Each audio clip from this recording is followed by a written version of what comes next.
ଅନୁଗୁଳରେ ଲଜ୍ଜା ଘଟଣା। 5 ବର୍ଷର ଶିଶୁକୁ ଦୁଷ୍କର୍ମ ପରେ ହତ୍ୟା ଘଟଣାରେ ଅଟକ ଯୁବକଙ୍କ ସ୍ୱୀକାର ପରେ ସିନ୍ ରିକ୍ରିଏସନ୍ କଲା ପୋଲିସ। ଦୁଷ୍କର୍ମ ପରେ ହତ୍ୟା କରିଥିଲା କାମାନ୍ଧ ଯୁବକ ବାବୁଲା ଜେନା। ସୂଚନା ଅନୁସାରେ ଗୁରୁବାର ମଧ୍ୟାହ୍ନରେ କଙ୍କରେଇ ପିଢ଼ ଖମଣ ଗାଁର 5 ବର୍ଷର ଶିଶୁକନ୍ୟା କେଉଁଆଡ଼େ ନିଖୋଜ ହୋଇଯାଇଥିଲେ। ଏନେଇ ପରିବାର ଲୋକେ ବହୁ ଖୋଜାଖୋଜି ପରେ ଝିଅର କୌଣସି ସନ୍ଧାନ ନ ମିଳିବାରୁ ଶୁକ୍ରବାର ନିଶା ଶିଳ୍ପାଞ୍ଚଳ ଥାନାରେ ଲିଖିତ ଭାବରେ ଅଭିଯୋଗ କରିଥିଲେ।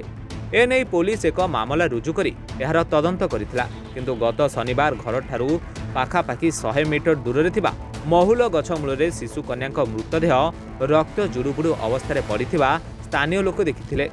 ଏହାପରେ ଖବର ପାଇ ପୋଲିସ ପହଞ୍ଚି ଶିଶୁ କନ୍ୟାଙ୍କ ମୃତଦେହ ଜବତ କରି ସାଇଣ୍ଟିଫିକ୍ ଟିମ୍ ସହାୟତାରେ ଏହାର ତଦନ୍ତ କରିଥିଲେ ଏବଂ ଘଟଣାରେ ସନ୍ଦେହ ଘେରକୁ ଆସିଥିବା ବାବୁଲା ଜେନାଙ୍କ ଘରେ ରକ୍ତଛିଟା ପଡ଼ିଥିବା ବେଳେ ପୋଲିସ ତାଙ୍କୁ ଥାନାକୁ ଆଣି ପଚରାଉଚରା କରିବା ସହ ଘଟଣାର ତଦନ୍ତ କରିଥିଲେ।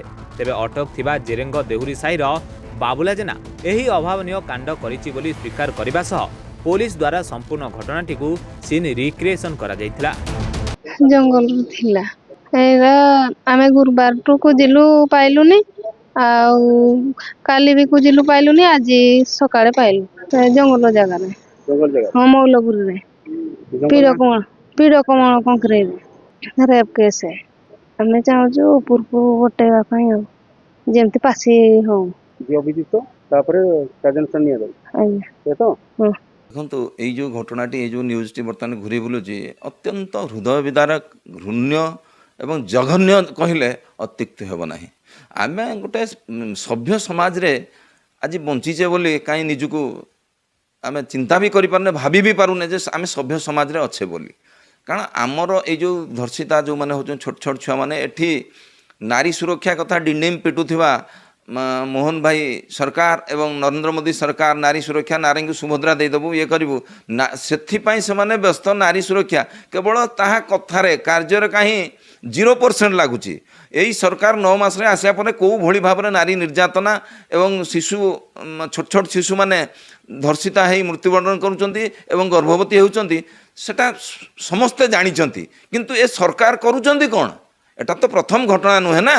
କାରଣ ଏଠି ଉପମୁଖ୍ୟମନ୍ତ୍ରୀ ହେଉଛନ୍ତି ନାରୀ, ବାଚସ୍ପତି ହେଉଛନ୍ତି ନାରୀ, ରାଷ୍ଟ୍ରପତି ହେଉଛନ୍ତି ଜଣେ ମହିଳା ନାରୀ ନେତ୍ରୀ ବା ନାରୀ, ଏବଂ ମୁଖ୍ୟମନ୍ତ୍ରୀ ଓଡ଼ିଶାର ହେଉଛନ୍ତି ଦଳିତ ବା ପଛୁଆ ବର୍ଗର। କିନ୍ତୁ ଏଠି ସବୁଠୁ ବେଶୀ ନିଷ୍ପେଷିତ ଦଳିତ ଲୋକମାନେ ବେଶୀ କ'ଣ ହେଉଛନ୍ତି, ଆପଣଙ୍କର ଶିକାର ହେଉଛନ୍ତି, ଧର୍ଷଣର ଶିକାର ହେଉଛନ୍ତି, ନିର୍ଯାତନାର ଶିକାର ହେଉଛନ୍ତି ଏବଂ ମୃତ୍ୟୁମୁଖରେ ପଡ଼ୁଛନ୍ତି। ତାହେଲେ ଏଇ ଯେଉଁ ବ୍ୟକ୍ତି ବିଶେଷ ମାନେ ରହିଲେ, ତାଙ୍କର କାର୍ଯ୍ୟକ୍ରମ ବା ଯେଉଁ କାର୍ଯ୍ୟକ୍ରମ ହାତକୁ ନେବା କଥା ବା ସମାଜ ପାଇଁ, ତାଙ୍କ ସମାଜ ପାଇଁ ହେଉ ବା ଦେଶର ଭବିଷ୍ୟତ ପାଇଁ ହେଉ ବା ଭଲ ସମାଜ ମଙ୍ଗଳ ଗୋଟେ ଗଢ଼ିବା ପାଇଁ ଯେଉଁ ଭୂମିକା ଗ୍ରହଣ କରିବା କଥା, ଯେଉଁ କାର୍ଯ୍ୟପନ୍ଥା ଗ୍ରହଣ କରିବା କଥା, ଏଠି ଏସ୍ପି ହୁଅନ୍ତୁ ବା ଜିଲ୍ଲାପାଳ ହୁଅନ୍ତୁ, ସେମାନେ କାହା ନିର୍ଦ୍ଦେଶରେ କାର୍ଯ୍ୟ କରିବେ? ସରକାର ଯାହା ନିର୍ଦ୍ଦେଶ ଦେବେ। ଯଦି ସେମାନେ ଅପାରଗ, ତେବେ ତାଙ୍କ ବିରୁଦ୍ଧରେ କାର୍ଯ୍ୟାନୁଷ୍ଠାନ ନିଆଯାଉ, ଏଠି ବଦଳା ଯାଉ ପ୍ରଶାସନିକ ଅଧିକାରୀମାନଙ୍କୁ ଏବଂ ଆଇନ ଶୃଙ୍ଖଳା ବ୍ୟବସ୍ଥାରେ ଥିବା ଅଧିକାରୀମାନଙ୍କୁ। କିନ୍ତୁ ସେ ବାବଦରେ କୌଣସି ଦେଖାଯାଉନାହିଁ।